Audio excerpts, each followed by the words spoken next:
கொடுங்க சார், நான் இருக்கிறேன். பரவாயில்ல.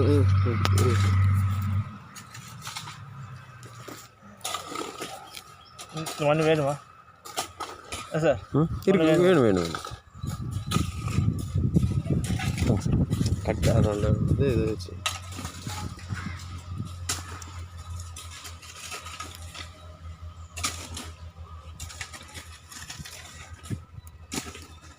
இப்படி விட்டுருக்கலாமா சார்? தெரியும் சார். கொடுங்க சார், எடுத்து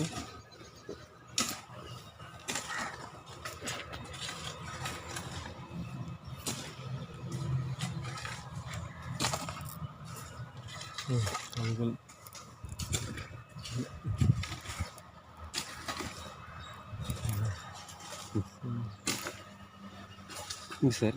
இதிலிருந்து இது வரைக்கும் டெட் ஆயிடுச்சு. இதிலிருந்து பச்சை இருக்குதுல்ல, இந்த சேனல் பாருங்கள், எதுவுமே இங்கே ஆகிட்டு இருக்குது பாருங்க. இங்கே உள்ளே இருக்குதுல்ல சார், இந்த சேனல் வந்து இது க்ரீனரி இருக்குது. இந்த சைட்லேருந்து கீழ்ப்பக்கம் என்ன எப்படி இருக்குது? ப்ரௌன் எல்லாம் ஷேட் இருக்குதுல்ல சார். இது வந்து ஒரு பேஷண்ட் கண்டிஷனில் இருக்குது. இது இன்ஆக்டிவ் ஆயிடுச்சு. இங்கே பாருங்கள், எந்த கலரில் இருக்குதம்மா? இது மஞ்சள் கலரு. இதுலேருந்து இந்த சைடு க்ரீன் கலரில் இருக்குது. இங்கே வந்து உணவு வந்து இதிலிருந்து மூலம் மேலே போகிறது இல்லை. நெக்ஸ்ட் என்ன ஆகுதுன்னு இப்படி சிம்டம்ஸ் வந்து டெவலப் ஆகிட்டு வரும். நெக்ஸ்ட் வந்து செடி வந்து மொக்கு வர்றதில்ல பாருங்க. இங்கே அதனால செடி வந்து உணவு வந்து இங்கே உணவு மண்ணில் இருக்குது. மண்ணில் இருக்கக்கூடிய உணவு வந்து இந்த ரூட் மூலமாக இங்கே போகணும்னா இங்கே சேனல் கட் ஆயிடுச்சு. இங்கே பாருங்கள், மஞ்சள் கலர் இருக்குது. இதுவரை இது இங்கே எடுக்கலை, இதெல்லாம் டெட் ஆயிடுச்சு. இதுக்கு மேலே நல்லா இருக்குதுல்ல. இந்த செடியோட ஸ்டெம்மில் எந்த எனர்ஜி இருக்குமோ அது வந்து பயன்படுத்தி இவ்வளோ க்ரீனரி இருக்குது. குருத்து வந்துருச்சா? குருத்து ஸ்டாப் ஆயிடுச்சு. எப்படி இருக்குது? குருத்து முழுக்குது பாருங்க. குருத்து முழுக்குது, ஸ்டாப் ஆயிடுச்சு குருத்து. பார்த்தீங்களா? இது காரணம் என்ன? இங்கே தண்டு பகுதியில் வந்து அந்த டிஷ்யூ வந்து டேமேஜ் ஆயிடுச்சு, செல் டேமேஜ் ஆயிடுச்சு இல்லைங்களா?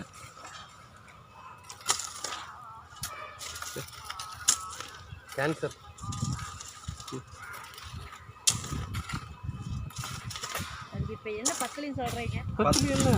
நோயாளி சாப்பாடெல்லாம் போடுறோம். நோயாளி சாப்பிட்றோம் பாருங்க. இதே பாருங்க, இது செடி பார்க்கலாம். நல்ல சரி, நீங்களே முடிவு பண்ணிட்டீங்க முதல்ல. பாருங்க, ஸ்கேன் பண்ணால் தான் தெரியுங்க உள்ள என்ன வியாதி இருக்குதுன்னு. அதை விட சார் ஒயிட் டிஷ் இருக்குது, ரூட் நல்லா இருக்கிறதுனால ரூட் பாருங்க அதை விட ஆக்டிவாக இருக்குது சார். அது எவ்வளோ இருக்குது, எவ்வளோ பர்சன்டேஜ் இருக்குதுன்னு பாருங்க சார். இதை விட பர்சன்டேஜ் ஜாஸ்தி. ஆனால் இது சார் நல்லா தட்டுருங்க, நல்லா தட்டுருங்க கீழே.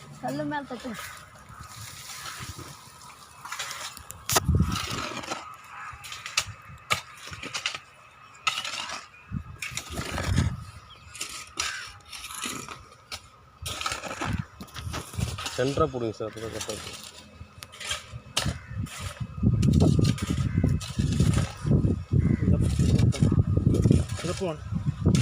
கத்தி திருப்புங்க சார், கத்தி திருப்புங்க.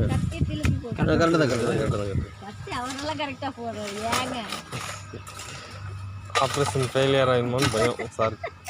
சார் எங்கே வருது? எனக்கு வருது கத்தி. சக்ஸஸ். ஒரே கலர் இருக்குது சார். இல்லை, ஓப்பன் பண்ணி இது ஓப்பன் பண்ணுங்க சார். கலரில் பாருங்கள், இது ரொம்ப கலர் மாதிரி இருக்குதுங்க. இங்கே பாருங்கள், இது மஞ்சள், இது பச்சை இருக்குது, க்ரீன் இருக்குதம்மா. இதில் மஞ்சள் இல்லைங்களா? இதில் இந்த செடி காட்டுங்க சார், இந்த செடி காட்டுங்க சார். நான் பார்க்குறேன். இந்த செடி வந்து குருத்து வளராமல் இருக்கிறதுக்கு காரணம் வந்து இங்கே இருக்கக்கூடிய பாதிப்பு. இப்படி காட்டுங்க சார். இங்கே பாருங்கள், இந்த தண்டு பகுதியில் வந்து மஞ்சள் கலராக மாறி இருக்குது. அந்த உணவு தண்ணி எடுத்துகிட்டு போகக்கூடிய அந்த சேனல் வந்து மஞ்சள் கலரில் மாறினதுனால வந்து உணவு வந்து மேல் பகுதிக்கு சர்க்குலேஷன் ஆகுறதில்ல. இது வரைக்கும் மஞ்சள் கலராக இருக்குது, இது மேலே வந்து பச்சையாக இருக்குது. இதில் பாருங்கள், இது வந்து நல்லா இருக்கிற செடி எடுத்து நாங்கள் வந்து கிளாரிட்டி கொடுக்குறேன். இந்த செடி வந்து நல்லா இருக்குது, இந்த சேனலுமே வந்து பச்சையாக இருக்குது இல்லைங்களா சார்? உண்மை தானம்மா? இதனால் வந்து அனைத்து விவசாயிகளும் வந்து கஷ்டம் காட்டுங்க சார். இது வந்து குருத்தே வராத பிளான்ஸு இங்கே பாதிப்பாக இருக்குது. நாங்கள் காமிச்சனால அது மஞ்சள் கலர் அடிக்குதுங்க ஸ்டெம்மில். ஆனால் இது வந்து பாதிப்பாகாத செடி வந்து பச்சையாக இருக்குது. சேனல் வந்து சூப்பர் கிளாரிட்டி இருக்குது.